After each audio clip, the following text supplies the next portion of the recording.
KTN News. Get the whole story.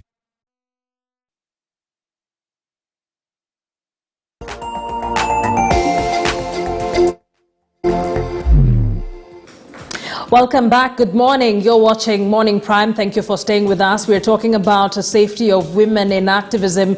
And at this point, knowing that we are in a very politically charged season and it's expected to get worse as we head towards the election, Rachel, at this point,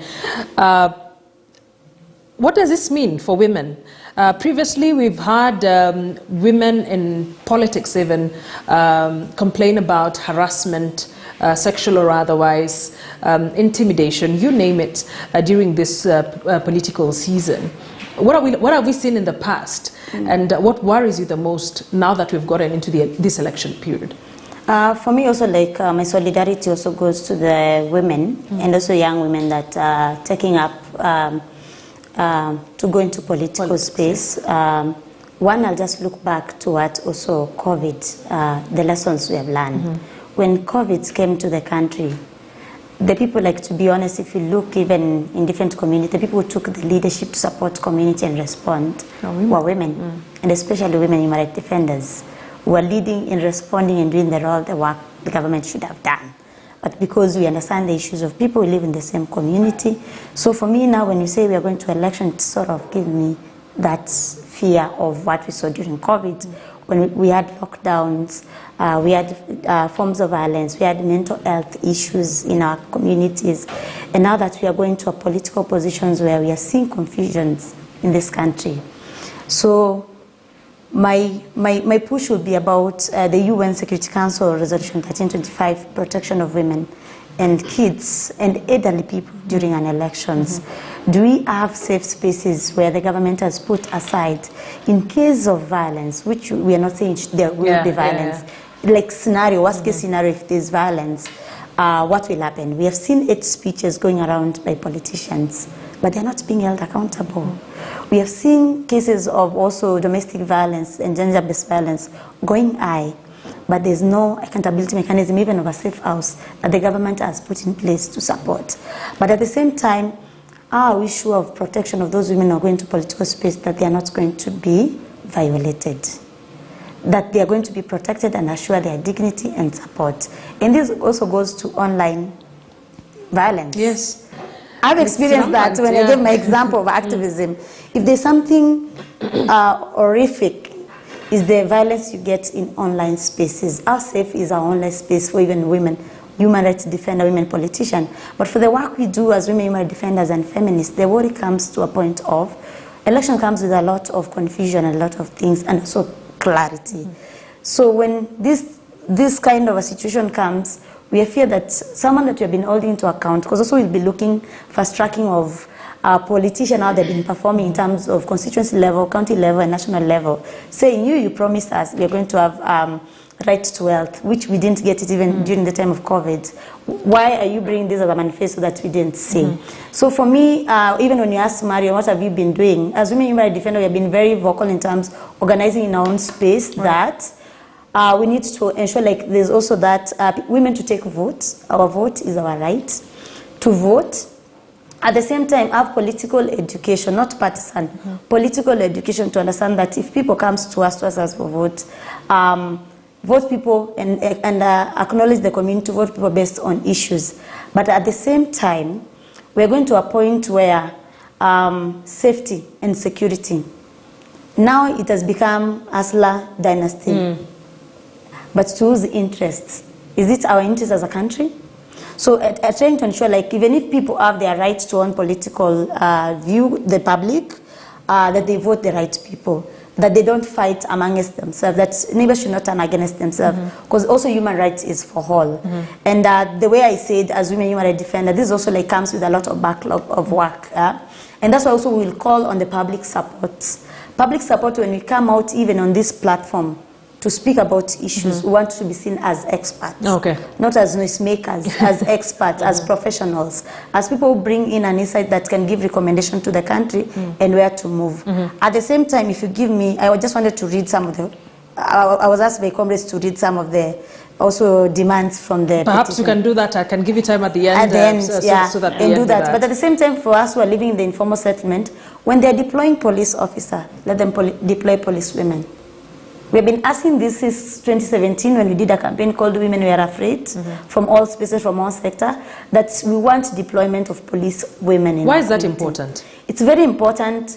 Being a victim of police harassment, even during the demonstrations, I'm safer with a woman than compared with a man. We want our security to be assured. And that's why you'll see even when you enter a building, there's usually a security woman, security man, when they ask you, like, should I freeze you or should I look up to you? I don't want someone to pretend, even like in matatus, that they are pushing you, but they are harassing you sexually. Yeah. All right. Yes. And I also think, speaking to the women in the political arena, women who are vying, either you are a human rights defender or any other woman, I want to tell you that the terrain is not the same. Whether you are educated, you have the resources, the terrain is not the same with the men.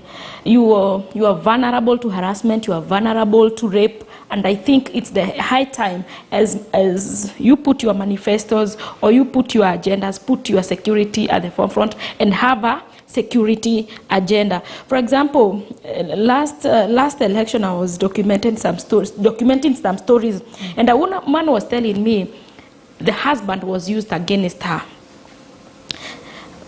The husband invited her for lunch, and then she was attacked as they were going home. The husband was not touched. And so someone was vying for office? Yeah, she was vying for office. And the husband was used against her. The husband told her, come, we have lunch together. You are my wife. I want to support you. I want to do this. As they were going home, the husband actually stopped the car for the attackers to come in. And she was told, please don't dare again. Don't dare, don't joke with so and so. And so even the people in our lives, you don't know who is the enemy. Maybe your husband doesn't want you to go to politics. So as the terrain is not the same as much as you have everything that it takes. We keep saying that what a man can do, a woman can do. You can do in terms of delivery in the office, but the terrain to the political journey, it's not the same. How do you navigate it? As I was saying, it's all about putting the security agenda at the forefront. Yes. And there's so many tactics to do that. Yeah. You can even hire a security personnel who can be telling you, don't do this, do this. That's a resource. That's a resource that not a lot of women enjoy. Yeah. Yes. They don't have luxury of. Yes. Yeah. But it should be, as you are fundraising or whatever you are doing, as you buy those T-shirts for your voters, also put something aside for them. Think about your security. Yes, think about your security. Very important message. Yeah. We've been talking about the risk and threats in the space of activism, especially for women. I'd like us to expound on that, and also what needs to be done. What would you like to see that would work for the women in this country, especially those in activism? Yeah, I think one is also like the space you are giving us here. Visibilize the work we do as the media in this country. And I'll quote Amnesty Kenya report for 2018 on the state of human rights. It said, like, if there's institution that Kenyans believe, the top 3 media was first priority, even if you look in terms of advocacy. So the media continue playing the role we play of inviting us in these spaces to educate the public, the role women human rights defenders play, but also understanding the history where it started. And who are the women also came through to ensure that we're able to reach where we are. Because every role we play within the activism, everybody enjoys in the community. Everybody enjoys in the country, yeah? So the other thing that I would like is stopping that criminalization of women human rights defenders. Stop criminalizing us that we are being sent with foreign governments to come and talk on their behalf. We are here because we have the progressive constitution. That's why we want to defend it. Because as much as the government sometimes push this narrative, but also the same government gets foreign funding from foreign. Now we're having a debt with China. China is not local, it's foreign, yeah? So it's very clear also us ourselves learning also as part of the recommendation of protection of spreading the risk that we support our own local activists. The same way you give your 10% to your pastor in the church, start giving 10% to your activists to support their work in the community. The same way you say, I believe in this, what I learned with COVID when we were doing even the food distribution, to be honest, and this is the thing, I respect Kenyans and global community. Kenyans were giving us enough support to support community with food. But when it comes to activism, when tell the Kenyans that a woman has been raped, even now with the late Magua statement criminalizing LGBTQ kids, and Kenyans are normal with it, that's illegal. That's why even now there's a demonstration we are going. To say Magua, your statement, the Minister of Education, your statement is really problematic, and it characterizes the same violence we are against. Because if now you criminalize kids based on their gender identity, it means you are saying violence go to those kids. People attack these kids. So the other thing that also I would want to see the government ensuring is that our protection, and what I said, ensuring the fast tracking of the human rights defenders policy into place. But at the same time, we are not your enemies. We are here to engage, and I think most of the work we do usually help the government because they have failed to do what they are supposed to do. So we are not here as enemies. They need also to encourage and appreciate the work we do and see us as partners, collaborators, the way we usually do based on the Constitution.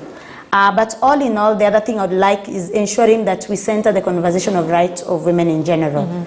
Respect women human rights defenders. We are also Africans, and we also have feelings and emotions.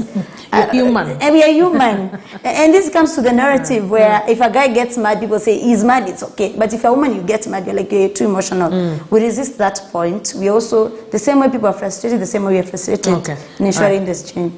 She's taken a considerable amount of time and talked about public support. As women activists, and given in your line of work, how is a reaction from your immediate societies, from your immediate communities, from Kenyans at large? Do you feel like they understand the risks and what it takes to be in this field?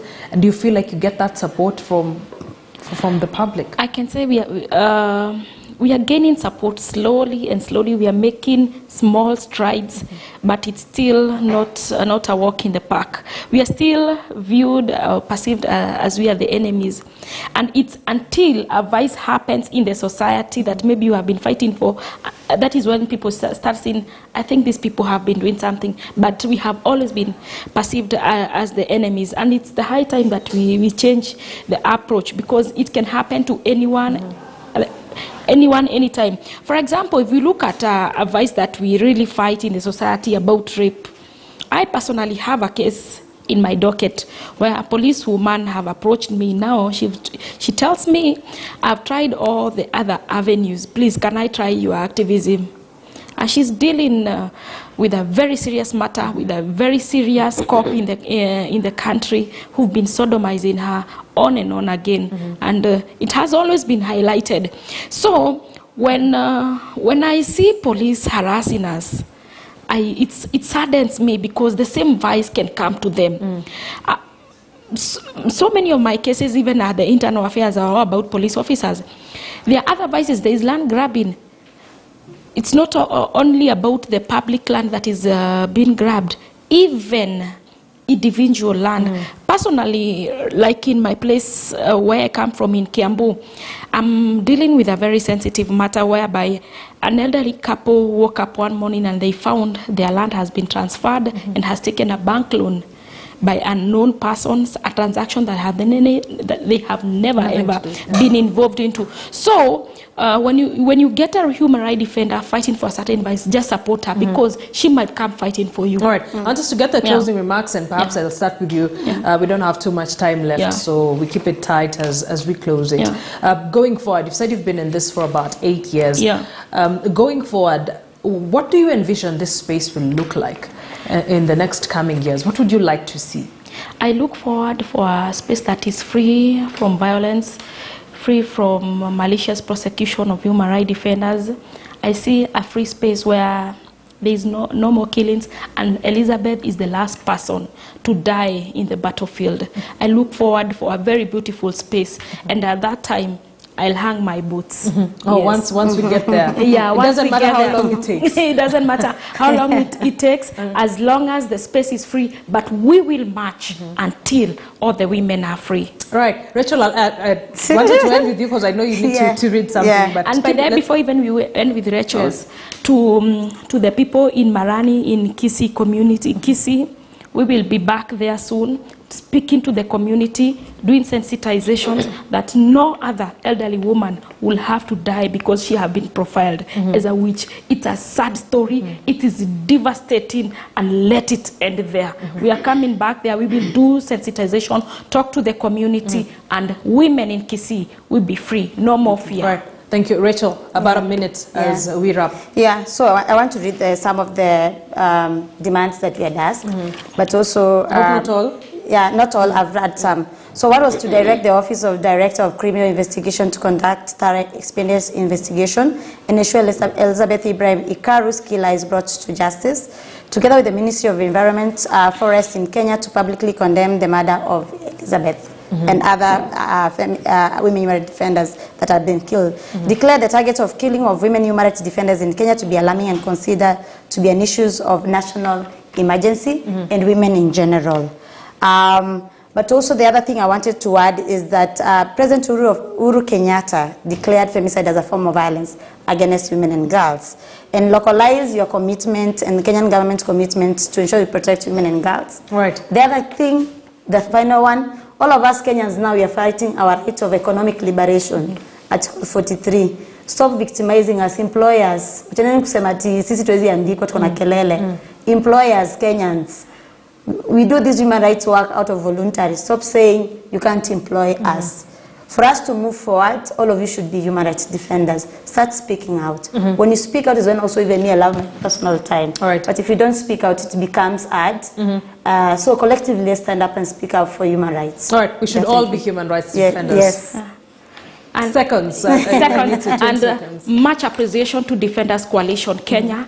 Thanks a lot, Kamaungogi, for standing with women rights defenders and frontline defenders. Right. We got your back. Right. Ladies, thank you very much for coming this morning. Really appreciate you making time for us as we talk about the safety of women in activism. It's a conversation we'll keep having, especially now that we're in the political space.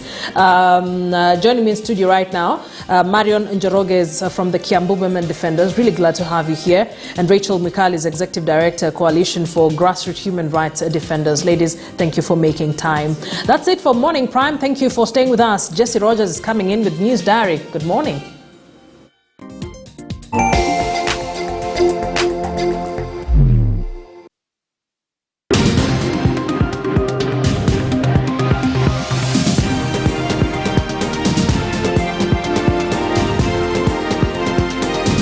KTN News. Get the whole story.